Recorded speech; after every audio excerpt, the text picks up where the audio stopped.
বিষম চিন্তা, লিখেছেন সুকুমার রায়। মাথায় কত প্রশ্ন আসে, দিচ্ছে না কেউ জবাব তার। সবাই বলে মিথ্যে বাজে, বকিস নে আর খবরদার। অমন ধারা ধমক দিলে কেমন করে শিখব সব?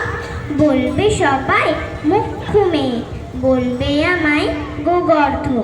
কেউ কি জানে দিনের বেলায় কোথায় পালায় ঘুমের ঘোর?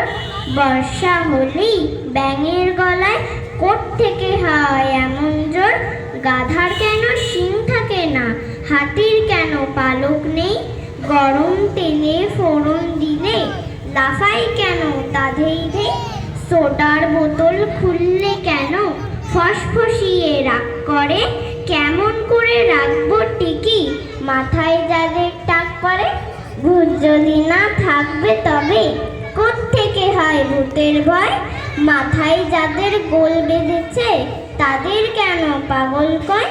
কতই ভাবি এসব কথা, জবাব দেওয়ার মানুষ কই? বয়স হলে কেতাব খুলে জানতে পাবো সমস্তই।